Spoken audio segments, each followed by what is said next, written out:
make sure to give my dad a 5-star review. Make sure to like and subscribe to his YouTube. Thank you for listening and enjoy the show. I think we could all agree that we need to help the poor or somebody struggling today.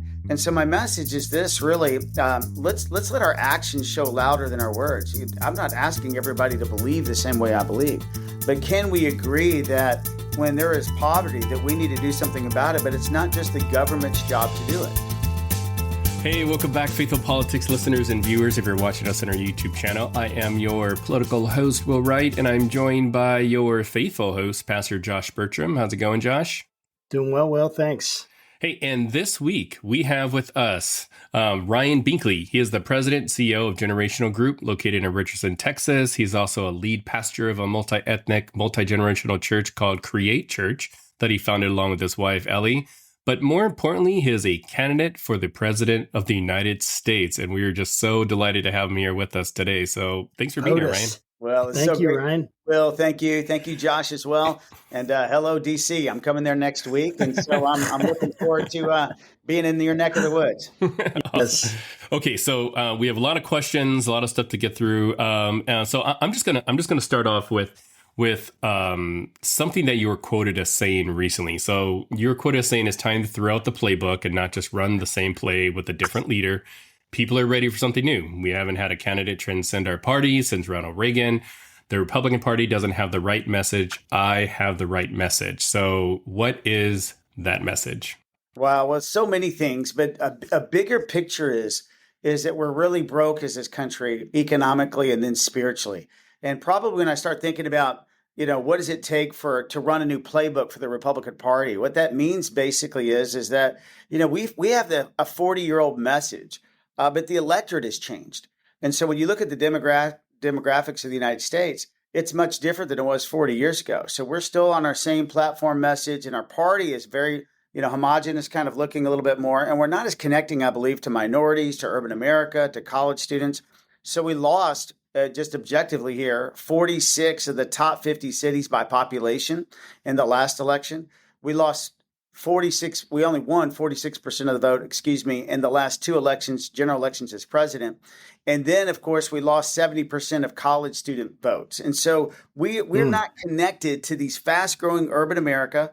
We're losing big cities. I'm from Texas, so we lost Dallas, we lost Houston, San Antonio, Austin. For the first time in 65 years, we lost Fort Worth.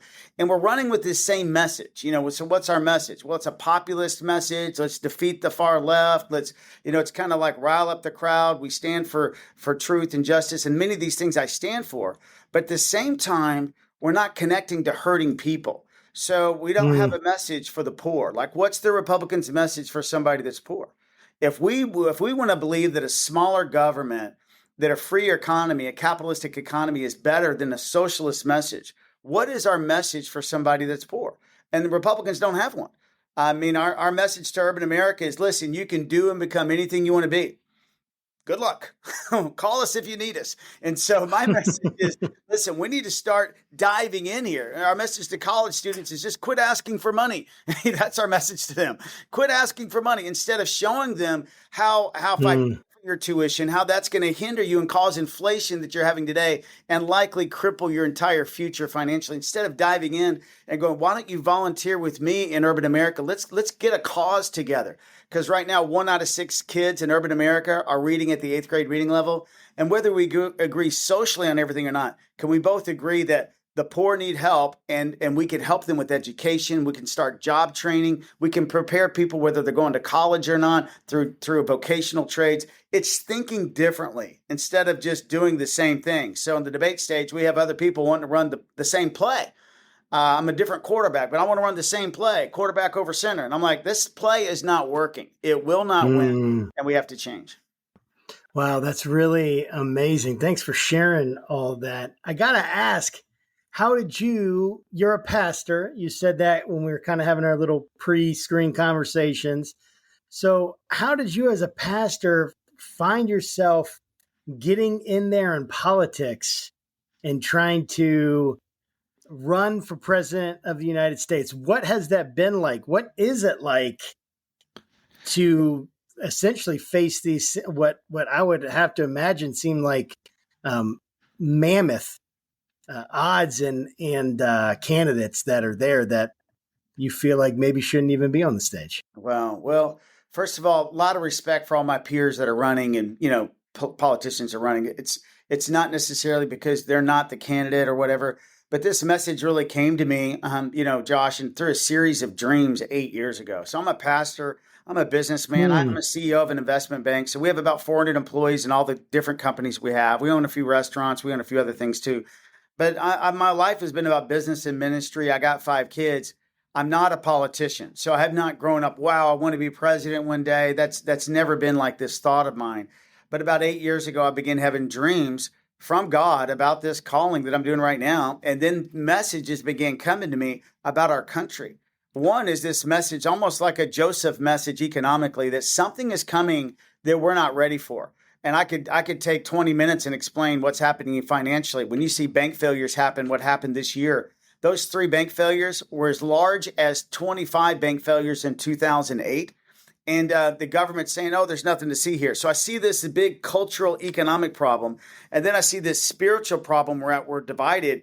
And God has a lot to say about immigrants and the poor and the orphan and the widow. And our party is just kind of disjointed. For instance, the Republicans and Democrats, they don't want to come up with a plan for the border. So we're willing to let 100,000 people die of fentanyl, which drugs come across that southern border from the southern border primarily. We're willing to let 100,000 people die in the next 12 months because we disagree wholeheartedly on whether an immigrant should be able to have legal work papers or not, or how we're going to secure the border, whether we want to give a dime to do it. And so it's disgusting. It's kind of one of these things like I can't even believe that we as leaders aren't leading. And I'm calling the Republican Party to start leading again. Quit leaving immigration reform, border security to the backseat of a Democratic platform. Let's do this together.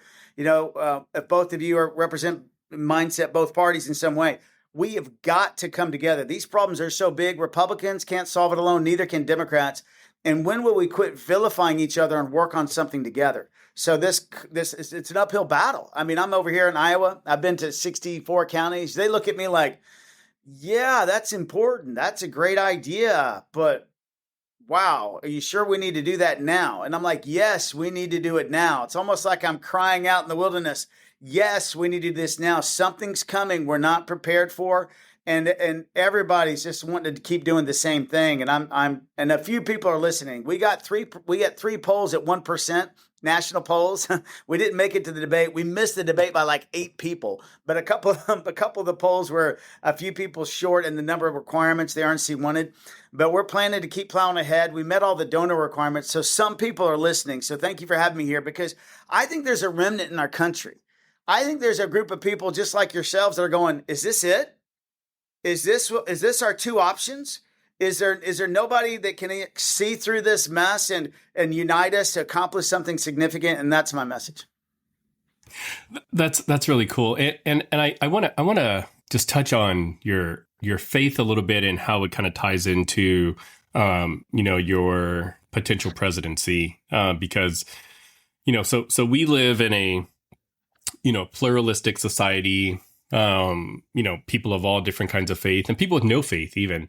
So how do you balance, leading a country with people that have, a wide array of different beliefs and different things, and make it equitable for everybody, So for instance, like in your state, Ashley, I mean, the bill I don't think passed, but there was a bill to have like the 10 Commandments in all the classrooms. And if you're a believer, if you're a Christian, you would think, hey, that's not bad. But if you're not a Christian, you think, well, what the heck? So how do you kind of walk that fine line? I think it's important. I'll share a couple things first, but I think it's important that we teach our children history.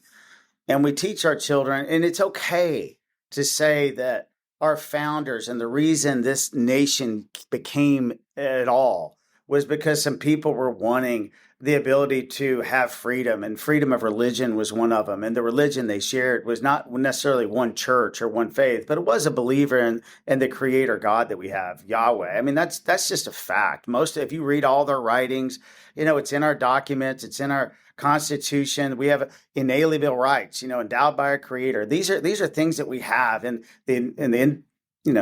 it's just part of our history. It's okay to do that. You look at our nation's laws. Most of those a lot of them came from the Ten Commandments. There's some great laws in there. However, though, as a president, how do I connect to people? I think it's just this way. It's just love. The main message Christ shared was love each other, love your neighbor. I think we could all agree. If you were an atheist and you were agnostic and didn't believe anything that I believed, I think we could all agree that we need to help the poor or somebody struggling today.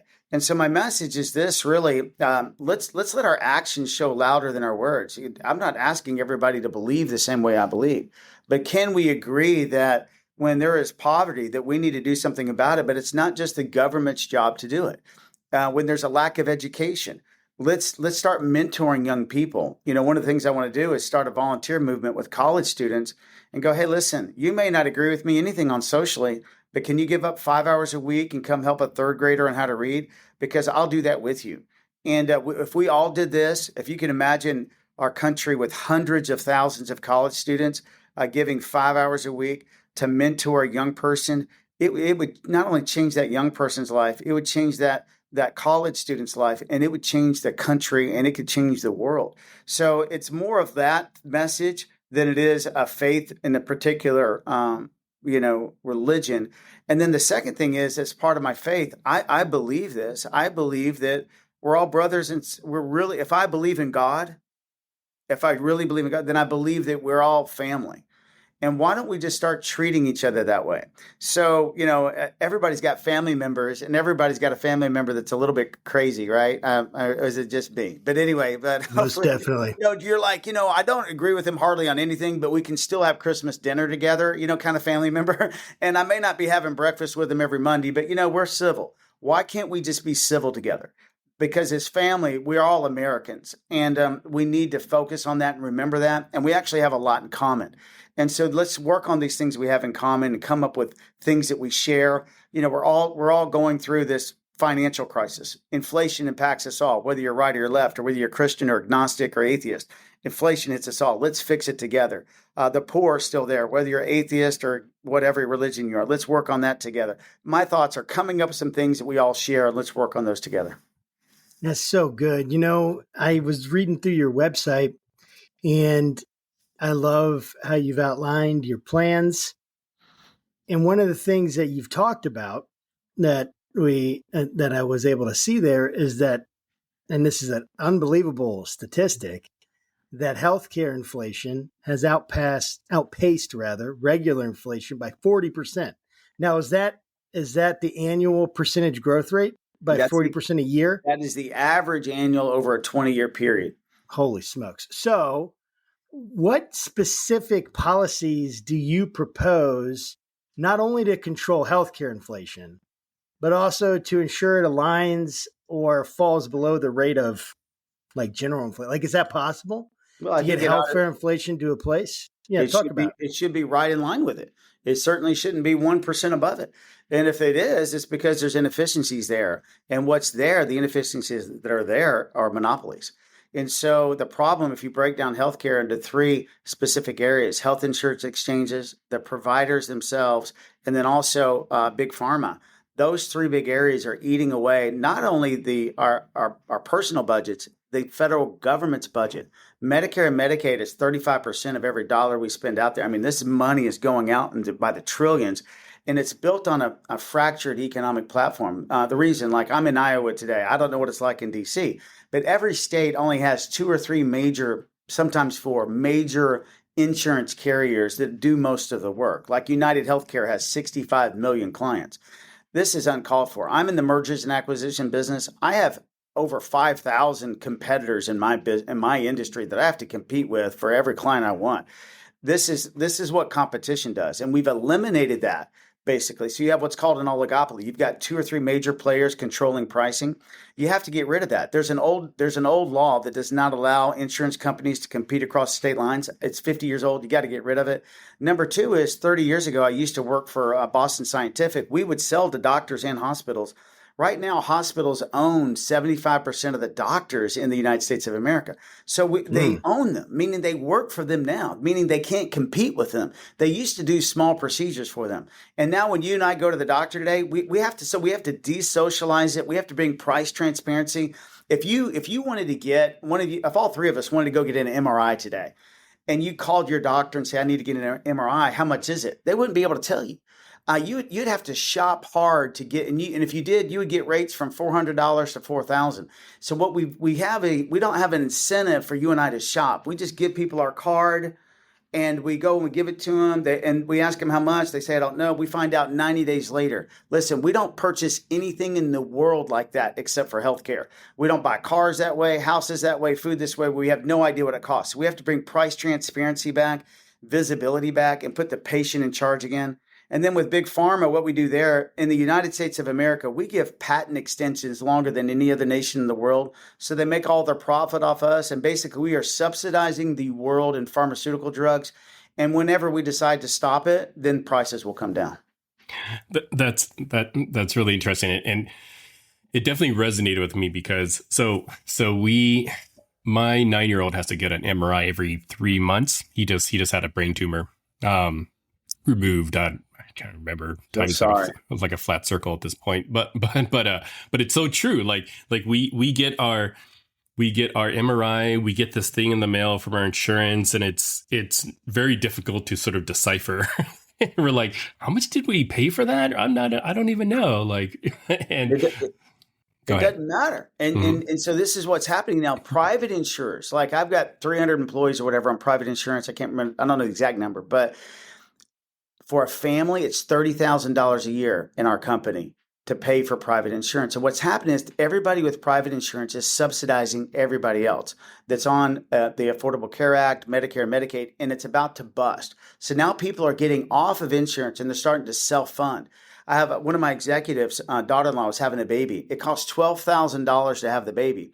That was the size of their deductible. So then they go, how much is it if I pay cash? And they came back to him an hour later and it's like, how about $5,000? So that inequity of $7,000, that's the waste in the system of the insurance carriers and all that. And that's why it's going to eventually break if we don't do something about it. So we just have to bring a business. I'm a businessman, so I'm not a healthcare expert, but I can look at something and go, hey, these monopolies are ruining this thing. And we have to just do the smart thing and put patients back in charge of shopping again and let us know what it costs. We're good shoppers. Let's do this the right way. It's so true. My wife and I, the second child we had, we actually had it in our house, actually the house I'm in right now. Like we used the doula and, all kinds. I mean, it was very, very inexpensive. But it did freak me out a little bit because I'm just like, but we need a doctor, just in case. But staying in that same vein about healthcare, so universal healthcare is sort of like this term that you see thrown around a lot kind of from my side of the political aisle. So I'm curious, like, how would you propose making, quality healthcare accessible to all Americans without like overburdening the taxpayer? We need to go back to the way we did it 70 years ago. I speak with some of these old doctors sometimes and I go, Ryan, I used to just call my patients and he said, I would just ask them questions and, they would tell me. And he said, usually they self-diagnose themselves. Right now, doctors don't have relationships with patients anymore. What's going to break the system is going to be doctors leaving these hospital systems and actually getting relationships with their patients again, and probably telemedicine, other ways. There's so many cheaper ways to do healthcare. 90% of the stuff we don't need to go to a hospital or a doctor, a big clinic to figure out. If we actually had a relationship with our doctor, we could probably do a telephone call, a Zoom call, talk to them. So many new alternatives are going to crop up like this, just like we see innovations happen today.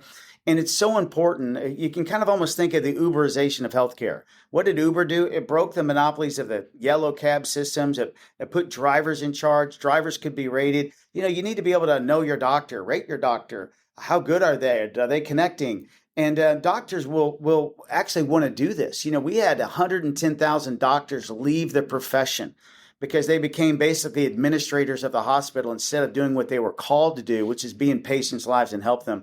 So I think there's going to be a demand for this back. And I think it's just easier than what we think. I'm not saying there's not real issues. I don't mind the government helping those that are in need. But right now, this balloon system is about to break, and we have to get back to what makes sense. Eliminating the 2 and 3 middlemen that are there, because they're all there. Insurance, pharmaceutical, there's lots of middlemen involved. We have to remove those. Yeah, that makes a lot of sense. Given that you're in ministry, right, which I totally get, and I think it's awesome. I love ministry. I'm in it myself. But also I've had this experience over the last several years of doing this podcast with Will, where I reach and talk to people that are very, very, very different than myself and don't agree on very much at all. Like even Will kids about how much we disagree, but we probably agree on more than we disagree on in general in life. Will doesn't think so, but I'm sticking to that, probably.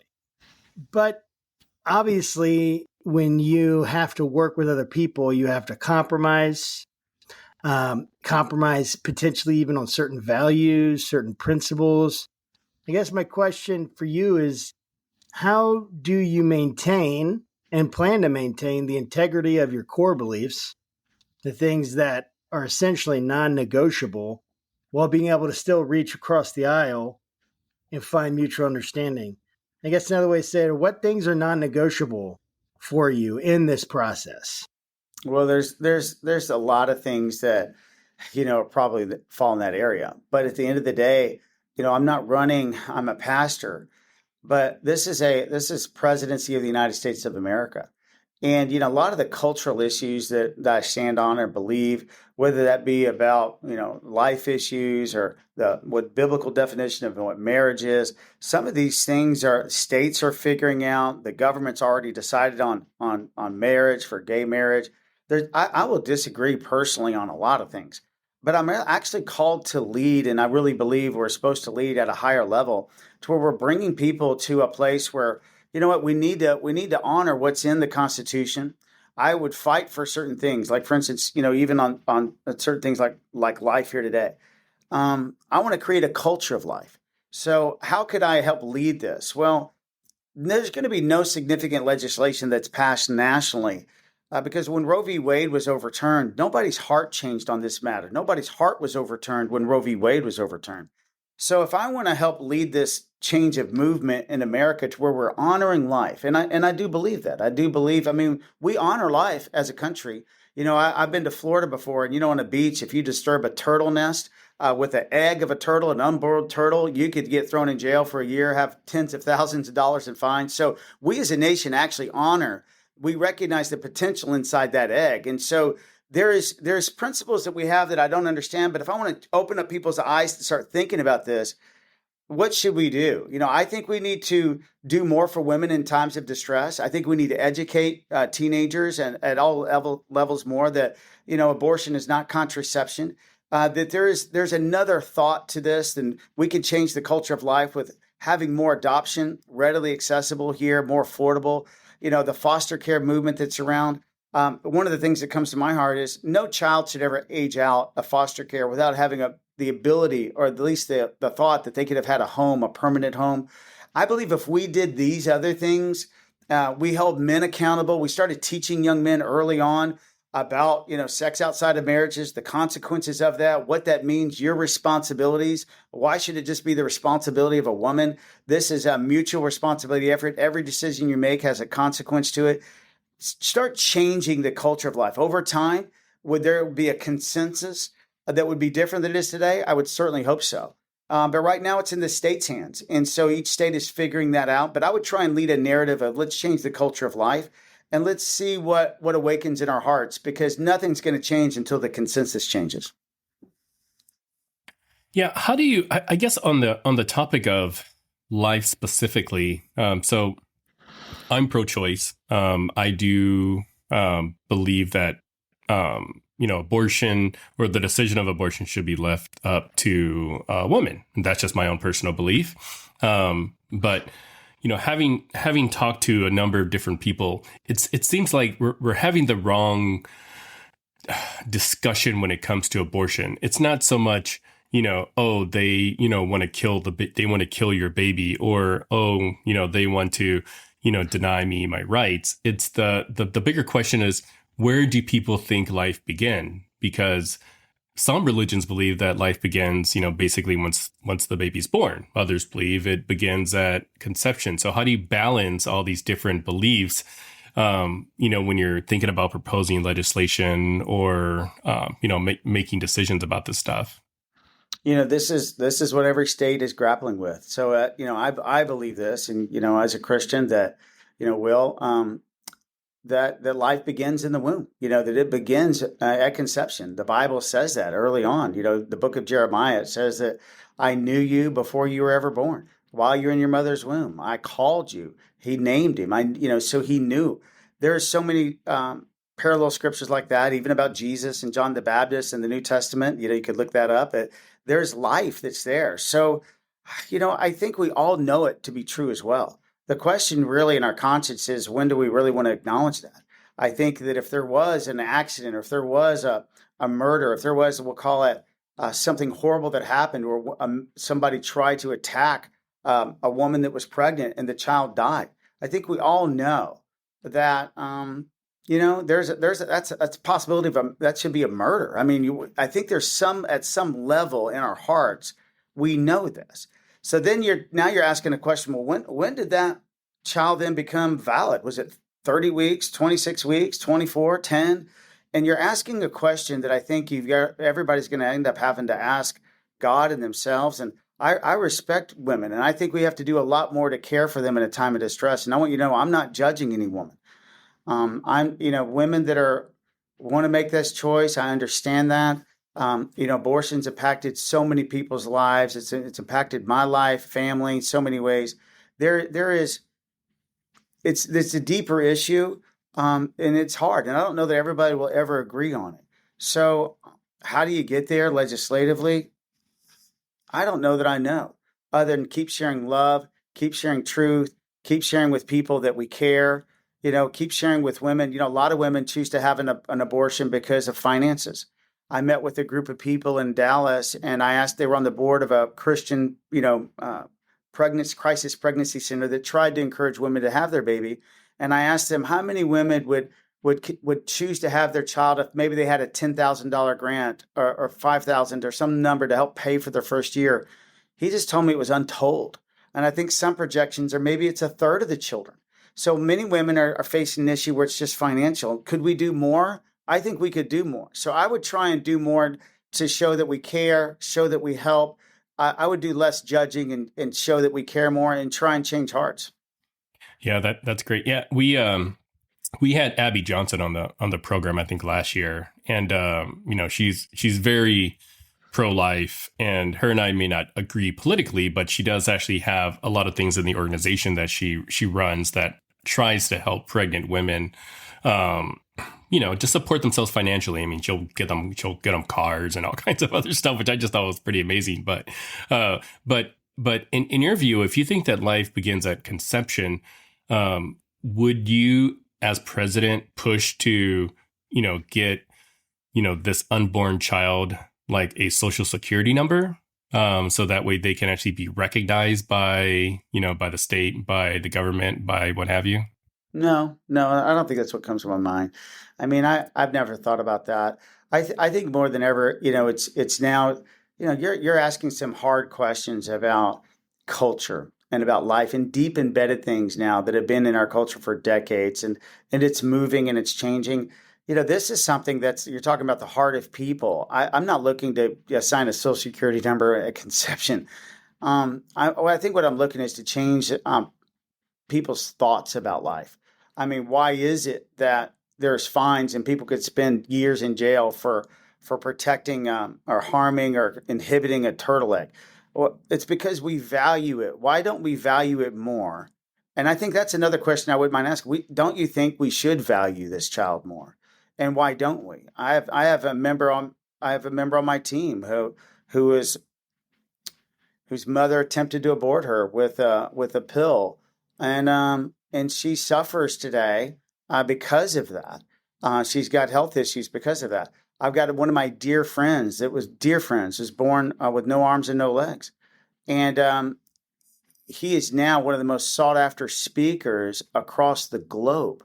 He's influenced more people for the good than almost many people that I know, and so there's a lot of people that think, okay, well, what use is a life? Well, it's more than we know, and I don't know that we always have that right to choose. Wow, is this life relevant? So if you I have a challenge with somebody saying, I have complete authority over this life when I think God created it. So I would just try and influence that more. I think it's got to be hearts and minds. Well, it's not going to be because I made it happen or a law happen.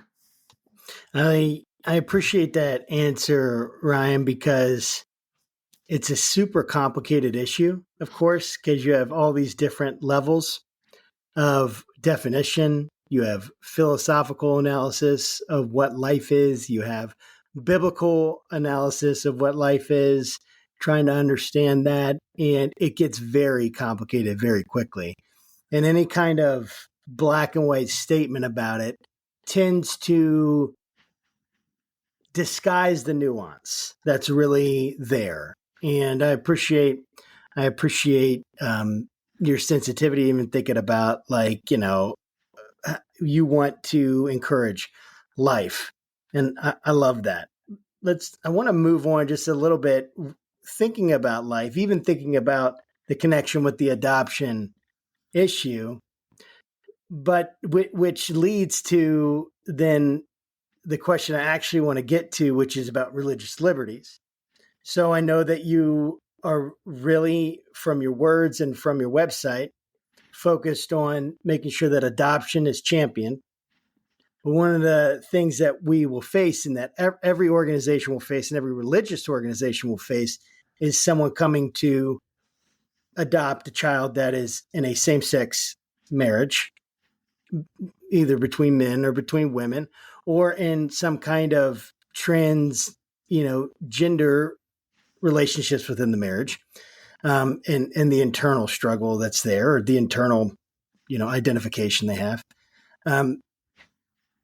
How do you plan, or do you see yourself navigating some of these really complicated, really difficult issues, even particularly on religious liberty, of how do we figure out how to allow people to oppose, say, giving a child to a same-sex couple on the basis of the organization's religious beliefs? Should that be allowed? Should that be canceled? How does that relate to the religious liberty struggles that we see? Because this is happening. It's been happening for the last 10 years, and it's not going away, this fight. Right. So I'm curious as to what your thoughts are on that.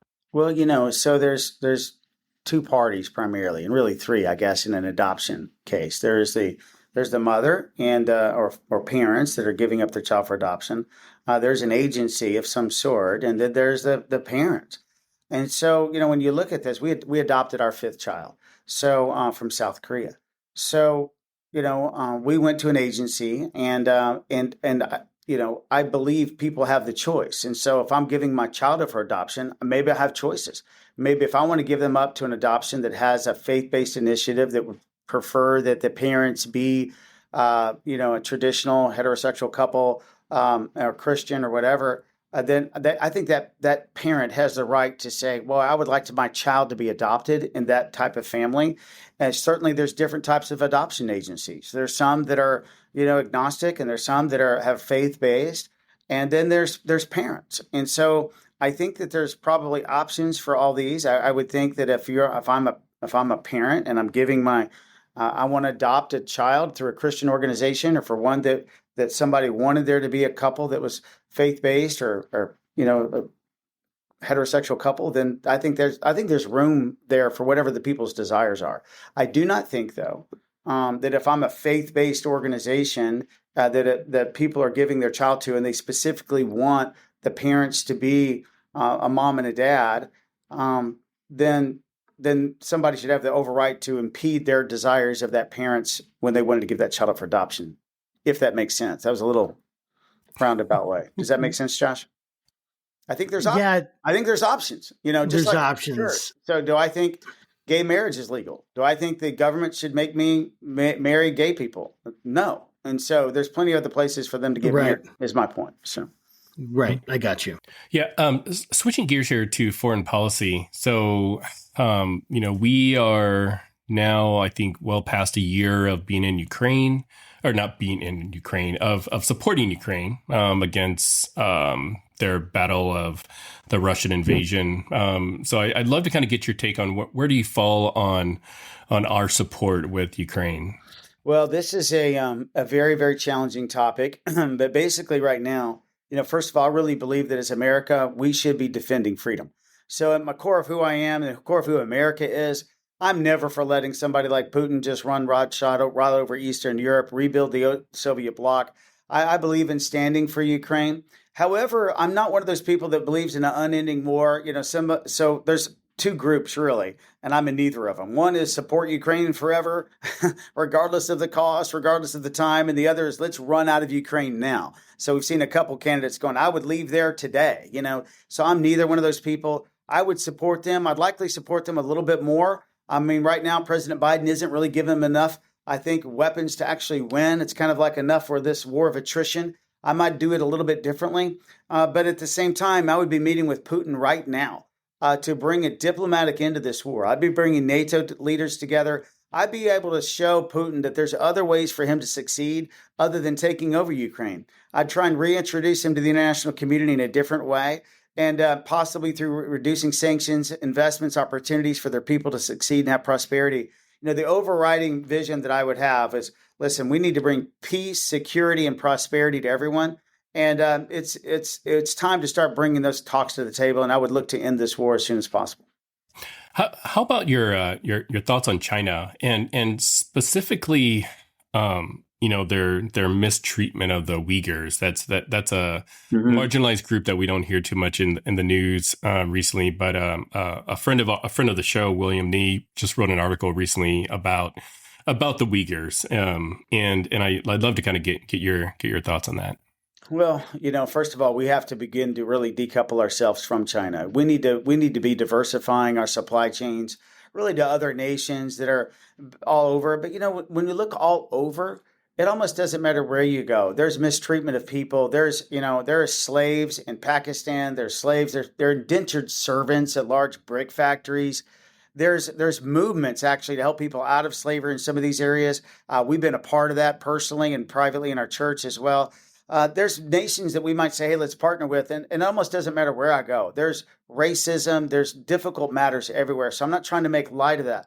I really believe that every nation that we are major partners with, there should be some levels of humanitarian rights that we hold people accountable to, or we simply move on. China's already moved on from us. They're the top trade partner in 120 other nations. They're loaning money to other nations. We're kind of on the sidelines because we're so broke financially. They're loaning money. We're borrowing money. We need to diversify out of them. I'd be encouraging the Americans, hey, it's time for us to look differently than buying our same shoes, phones, everything else from China, because there's a responsibility we have to a humanitarian crisis all over the world. So I would try and lead with discussions that way, lead trade relationships that way. We need to broaden our diversification. And when we do, we'll be better off. And when we're stronger financially, this is what I'm telling America. When we're strong, right now, Xi Jinping would not even return the phone call of President Biden today. 20 years ago, I went to China. They were loving investment. I mean, they were like, hey, invest with us. Now they won't even take his phone call at the end of the day. The reason is because they see how we're treating the U.S. dollar. We're not respecting it. They're trying to remove our status as the world's reserve currency. So they're just kind of moving around us. When we're strong again financially, they will pay attention to us. And I believe with other things that sanctions and our leadership across the globe, they would change some of these ways that they're treating people today. That's so good. So you aim to maintain the most effective military in the world. How do you reconcile this with the global push for peace and diplomacy, especially, I said global, but really like Americans don't have necessarily the taste for war that maybe Americans have had in the past at some level. So what's your view on military interventions versus diplomatic solutions? At what point, like, Trump basically tweeted that if, the little man from North Korea tries to do anything, this is literally what he said, right? Something along these lines, I'm paraphrasing. He'll rain down like fire and hell from above. So that was his foreign policy. And it sent the guy stopped talking. His so red it kind of button was worked. bigger than his red button. His red button was bigger. That's right. Yes, it was a bigger red button. So what do you think about that? So I believe, first of all, we have to start being financially prudent, but I do believe we need to continue defense spending and be a part of something significant. Now, the reason we can do that, though, cut some other areas and still be financially smart, it's called pruning. We've never pruned anything in the U.S. government. So, if you're a farmer, you got a tree here, you recognize what dead limbs need to go.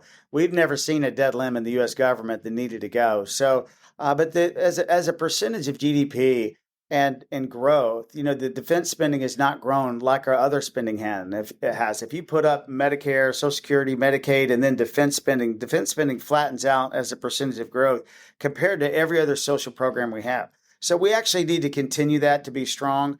Unfortunately, we're in a day where you need to be strong, so I think there's strength with diplomacy. Some nations today, China is really building a lot of ships right now. They're trying to outpace us and have in many ways. We have to stay strong with our defense. But over time, I'm leading a different way. I'm not leading with just, crazy threats and trying to get people to back off and are trying to, we have to lead different discussions today. But at the same time, we have to have a strong hand. So our enemies today know when we're strong and know when we're weak. And in fact, when Biden was weak and he ran out of Afghanistan, that's the reason Putin moved when he did. So there's some matter to the leadership of the president. There's something that matters about our defense, our abilities. When we lost our bases there in Afghanistan and that surrounding areas of where we could have a military base, when we left there, we also left a strategic position. So we're weaker there now. I would lead differently than that. But at the same time, it's with a message of diplomacy and strength. But do we need to have a strong military? Today we do. At the time that we're recording this, Florida just saw, a pretty significant hurricane hit their western coast. We've had record temperatures all around the country, which whether or not that was all a result of climate change, I'll leave to the smarter people than I. But it's definitely kind of sparked this conversation within our country. But I'm curious on your thoughts about climate change and, if you do believe that it's man-made, like what do we do about it? Like how do we take care of it? First of all, climate change, it's not that it's not real. It's been around forever. It is real. But it's also very predictable. I'm a Christian. In the Bible, it talks about climate change and towards the end times. And so it's always going to be there. Is a lot of it man-made? Should we get rid of some things that have contributed to it? Well, at the same time, energy has saved countless people's lives. And so, in fact, the number of people's lives that are saved is multiple times better because we have energy today that also contributes, to carbon emissions. And so this is a difficult matter for the world. I believe that we should be energy independent. I believe that also we should do it as clean as possible. I'm for nuclear energy. I'm for renewable energy. I'm for doing everything we can do to be as efficient as we can, while we're still not counting on, Iran and Russia to be more efficient and cleaner than we are. So if we abandon some of these principles, what we're saying is, we're not going to do it, but let's let Russia do it. Are we really going to trust Russia to do a better job than we are? And so this is a fine balance we have to face. And I believe they're all real issues. Some of the things we're facing are, like you said, there's something, there's either smarter people at play, but I think it's climate change is real. But at the same time, we have to know where we're at as a nation, and we can't get out of energy. We have to be in energy, but we have to do it more efficiently all the time. That's so good. So you mentioned civic education, upping the ante on civic education. How does that happen? Does that, like the civic involvement, encouraging our youth to become more involved, volunteering, things like that? I lost you. How do we do that? Is that something integrated in the curriculum? How do you propose that we make the needed changes in our education system, and particularly with our students and their civic involvement in American politics? So we broke up, Josh, just a little bit in there. I heard education, then you froze on me for a while. Can you repeat that real quick? Oh, yeah, no worries. Yeah. What I was saying is that we have the education system. Of course, you want to improve the education system. Part of what I saw to be your policy was an increase in civic education to encourage and even push more civic involvement from our youth, the minors and youth in America. How do you see that going? Do you see that put into curriculum in schools, volunteerism, things like that? What needs to change? Well, okay. So if I just look at it holistically, we first of all have to assess, how are we doing? How is education in America? Is it good? Is it bad?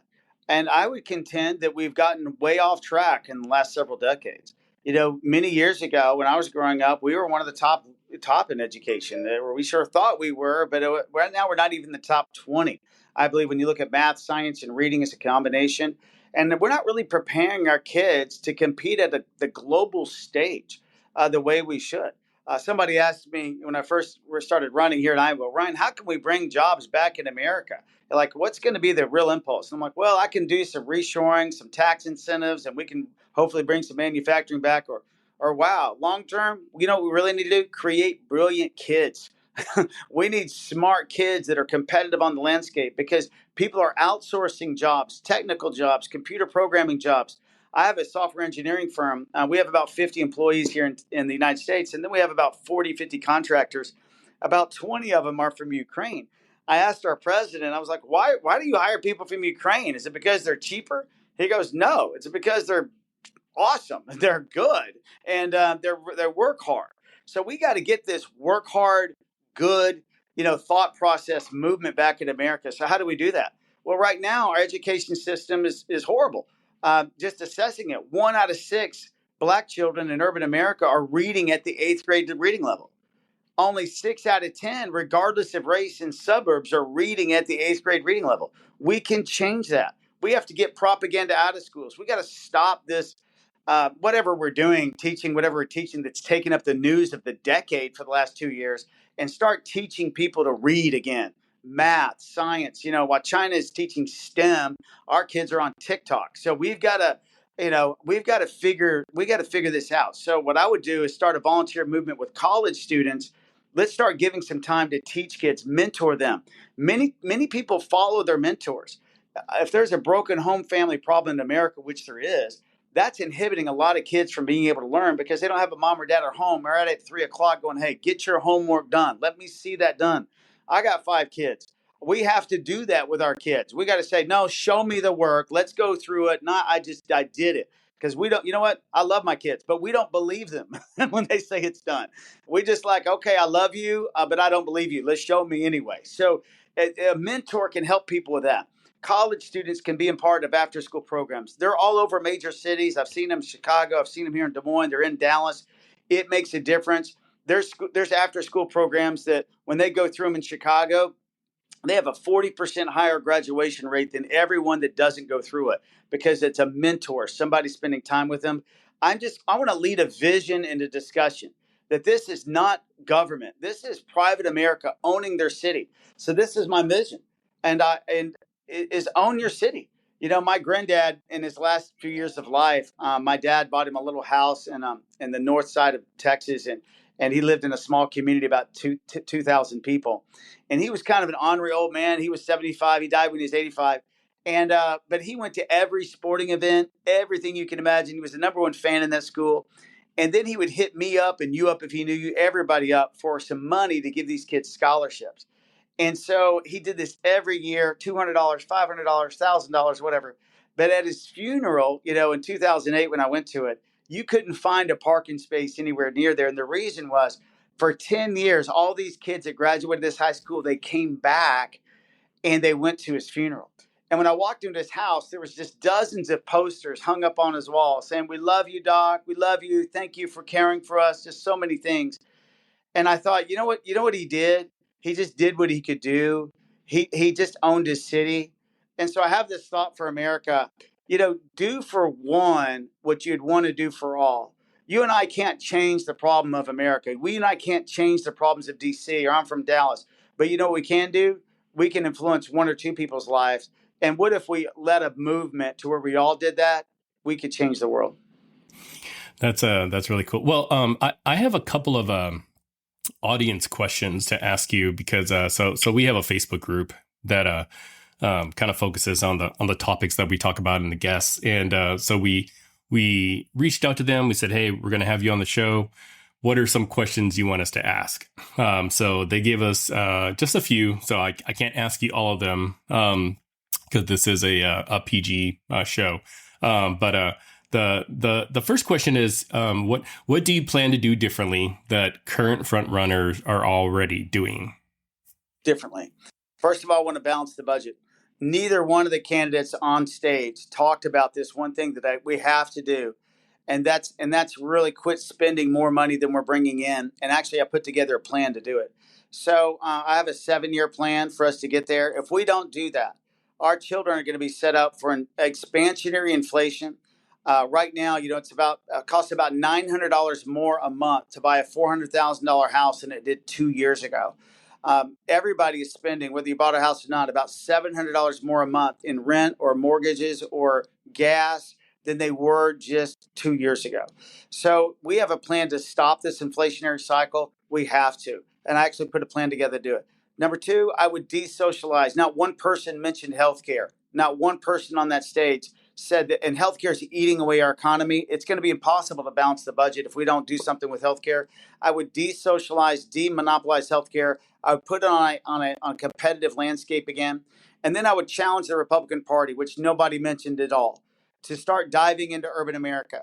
Right now we lost, like I said earlier, 46 of these top 50 cities. 90% of people in urban America are voting Democrat. Well, let's dive into them with a new message that we care, that we want to help them with education. We want to start job training movements. We want to help prepare them in a career. If they're not going to go to college, and they don't need to, but can't they have a career? And we can help them do that. That's not the government's job to do that. That's our job to do that. Let's own it. Let's get private corporations to start building community centers where we're teaching trades, teach people how to work and how to have a work ethic again. So I would do that. And then lastly, I would have a bipartisan plan to secure the border. We mentioned that briefly. We have people that don't want to do anything on the border because it doesn't agree holistically with their 100% plan. I believe Democrats and Republicans should get together, secure the border, but stop human trafficking, stop fentanyl from coming in, and actually have a workforce registration with some of the immigrants that are here, the ones we need here and working here. We should have a better plan than we have today. That's awesome. The second question, we talked a little bit about the climate, but I'm just going to ask it anyway. So the question is, what should we do about climate chaos and nuclear weapons proliferation? Well, obviously, I would love to see a day where nuclear weapon proliferation was halted and stopped completely. That's going to take something in an era and a day that we're not in today. I would certainly want to keep Iran from being able to do that. This climate issue is big. Nuclear energy is important, and I think probably everybody could see that that's handled well is really important to our country. But it's a movement of leading the nations of the world to think differently about how to prosper. Right now, some of these communist nations just think, well, the only way I can prosper is to take over new territory. China, I need to take over Taiwan, or Russia, I need to take over Ukraine, there's other ways that we can have fairness, we can have equity, we can have a global work environment that people can succeed. And I would try and really lead that movement. That's awesome. So last of the audience questions. If elected president, would you pardon Trump? Should he be convicted? And I just want to note that I saved our only Trump question at the end because I'm kind of sick and tired of hearing about him. So would you pardon him? Well, I guess that's assuming he was, received a conviction for those things, which that's in question whether he would. So if that happened and he did, and if the indictments were specific to what I see today, when I saw the Durham report come down and they admitted that the FBI had blown it and that it was, political in nature and a waste of time. And then a month later, they come out with all these slew of indictments. It looks largely political. I tell people this. I likely would, of course. A president of the United States doesn't need to be, unless he sold this, confidential information to Russia or China and made some money on the side. He's not going to be in prison for moving things from his living room to his bathroom. So some of the issues are more difficult, but likely so. All right, great. So last, I have just a few more lightning round questions that I'm going to shoot off at you. And then we will conclude. So here's our lightning round session. So Chick-fil-A or In-N-Out? Chick-fil-A. Marvel or DC? Marvel. Bethel or Hillsong? Okay. Harry Potter or Lord of the Rings? Lord of the Rings. Team Edward or Team Jacob? Never mind, pass. King James or NIV? What's that? Say it again. King James or NIV? NIV. All right. Well, cool. Well, I think you passed. I wasn't really scoring, but thank you. That's awesome. Yeah, but thank you so much, Ryan, for coming by and chatting with us. This was a lot of fun, and it was good just getting a chance to know you. And where can people learn more about you and what you're doing? Thank you very much, Will and Josh. Binkley2024.com. Follow us, hit us on social media, Facebook, Instagram, whatever you are, and follow us. Share this message with people. We have to poll at 3% to get in this next debate. And it's going to happen through just movements like this, sharing with people, letting people know there's an alternative out there they're not seeing today. And we really want to be able to share that. So just liking and sharing it with other people. It's a new voice for America. So appreciate it. Awesome. Well, thanks so much. And good luck on the rest of your campaign. I'm sure it's really tiring.